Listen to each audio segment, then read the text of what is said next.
dari pengolahan hasil tanaman pangan. Utamanya bagi teman-teman kalian yang tidak bisa menghadiri praktikum kali ini. Jadi praktikum ini kita sajikan secara daring endingnya. Untuk pembahasan saya, selain tadi kita membuat tepung, berbagai macam tepung bahan dasar ya, dari beras merah, beras hitam, kemudian beras biasa ya, kemudian apa lagi? Beras ketan. Beras ketan. Jadi kali ini kita membuat fermentasi, kemudian pembuatan susu kedelai. Dimana untuk yang fermentasi ini kita bagi menjadi dua produk, yaitu kita membuat tempe dan kita membuat tape, karena sama-sama dari proses fermentasi. Seperti yang sudah kalian ketahui pada saat melaksanakan perkuliahan kemarin, apa sih yang dimaksud dengan fermentasi itu? Fermentasi itu adalah perubahan, di mana perubahan yang terjadi dari karbohidrat yang memang kedelai ataupun singkong yang kaya akan karbohidrat, kemudian kita akan merubahnya menjadi alkohol, di mana proses ini merupakan dasar dari pengawetan bahan pangan itu sendiri. Jadi mengapa harus kita awetkan? Agar kualitas dan kuantitas, jadi kualitas ini berkenaan dengan produk gizi, kemudian protein dan karbohidrat atau senyawa-senyawa yang lain itu masih bisa dinikmati atau bisa bertahan dengan cukup waktu yang cukup lama, sehingga nantinya kita bisa melakukan atau mengkonsumsi bahan-bahan yang tadi kita maksudkan itu kapanpun. Jadi kalau kita hanya menahan pada proses panen, maka produk dasar tadi itu akan cepat busuk atau terurai dengan mikroorganisme yang lain. Maka dari itu kita akan melakukan proses yang namanya fermentasi. Baik, di mana seperti yang kita ketahui kemarin, antara tempe dengan tape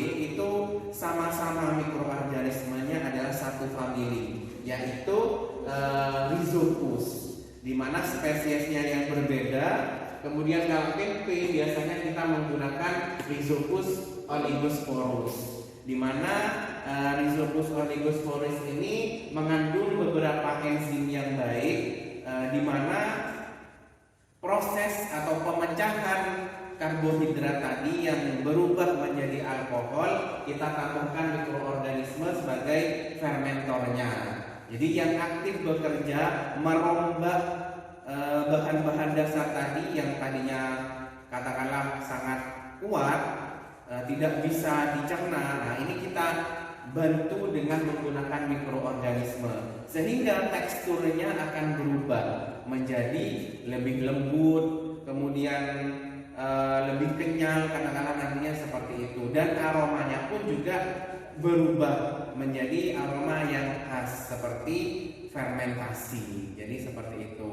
Kemudian jika yang tape ini kita melibatkan Rhizopus oryzae, yang memang dia berasal spesiesnya dari padi-padian, karena di sini ada oryzae atau Oryza sativa ya. Kemudian di tempe ini bagaimana sih prosesnya nantinya?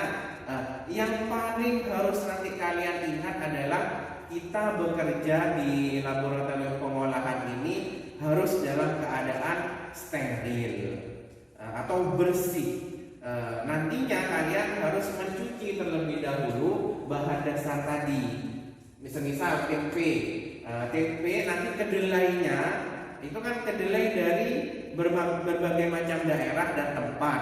Nah, itu kita harus melihat dan kondisinya itu baik atau tidak. Contohnya di sini kita harus melakukan sortasi terlebih dahulu. Kita harus membedakan antara tempe atau kedelai yang ukurannya sama, yang seragam ataupun yang homogen.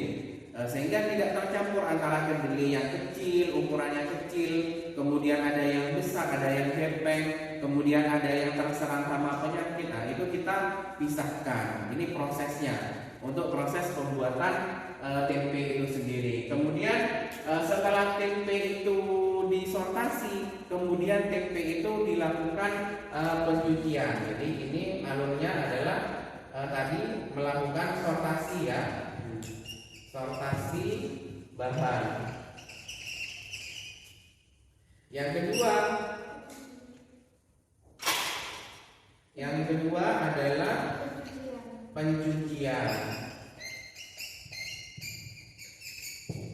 Ini untuk alur pembuatan tempe ya. Ini sudah tidak ada ya. Kemudian setelah kita pencucian, kita gosok atau kita bersihkan dengan sebaik mungkin. Kurang lebih adalah waktunya itu 20 detik, atau paling lama itu adalah 5 menit untuk proses pencucian. Jadi yang lama itu biasanya adalah sortasi, karena kita harus memilih. Jadi kalau kalian beras tadi kan dibantu dengan tampah ya, tapi itu pun saya lihat masih ada beberapa yang bukan golongan dari bahan dasarnya. Katakanlah tadi beras hitam itu masih ada beras merah atau campuran dari beras putih, itu tidak boleh. Nah, jadi di sini harus seragam. Tapi lain nanti setelah kita di home industry, seperti yang kalian saksikan kemarin, antara bedanya di lab dengan di home industry. Jadi pokoknya dia sudah dicuci bersih, sudah selesai jadi, tapi ya enak. Jadi itu bedanya. Tapi kalau di sini kita bukan bekerja secara tidak aseptis, tapi harus berdasar pada hygiene dan sanitasi. Jadi seperti itu, kita harus menjaga kebersihan. Setelah kita lakukan pencucian, maka sebaiknya tempe atau kedelai tadi itu harus dilakukan perendaman.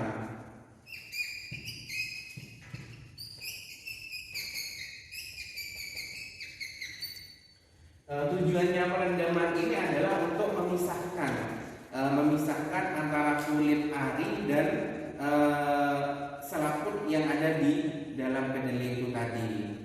Perendaman ini biasanya dilakukan selama 24 jam atau sehari semalam. Tetapi perendaman pun juga itu bisa dibantu agar prosesnya cepat. Itu biasanya kita membutuhkan bahan-bahan kimia untuk proses percepatan terkelupasnya kulit ari yang menempel pada biji kedelai tersebut. Nah, itu biasanya menggunakan soda.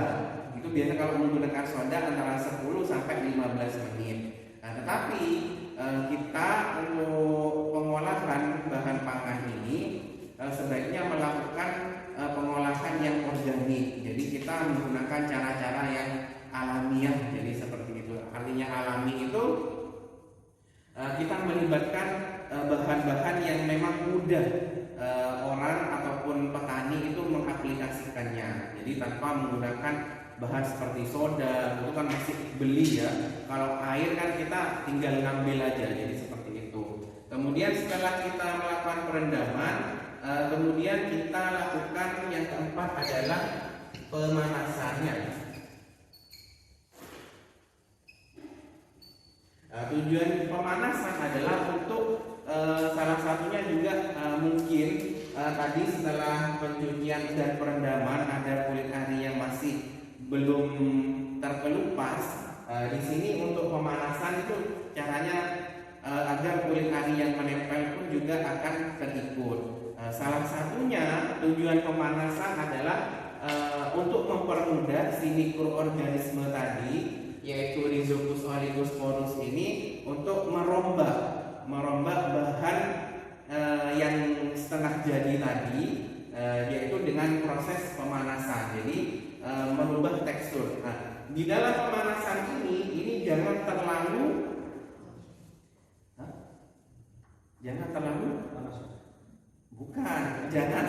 matang. Jadi kalau terlalu matang, maka akan berubah nantinya. Mikroorganisme akan terkontaminasi dengan mikroorganisme yang lain. Dan rasanya pun itu akan berubah. Biasanya menjadi katakanlah lembut, ini akhirnya benyek, akhirnya bukan cendawan nanti yang bekerja, tetapi bakteri. Jadi seperti itu. Kemudian setelah pemanasan kita lakukan proses pendinginan. Tujuannya pendinginan adalah masa dormansi atau masa istirahat dari biji yang tadi sudah dimasak pada proses pemanasan. Jadi didinginkan, kemudian dikipas ya. Ingat, jangan sekali-kali kita meniup bahan yang tadi. Karena kenapa? Sumber kontaminan sejati itu terletak pada manusia kadang. Jadi kalau kita bantu dengan tiup, maka mikroorganisme bukan sasaran yang akan menempati ini. Jadi bukan lagi si Rhizopus, tetapi malah nanti ada mucor, kemudian ada Aspergillus, kemudian ada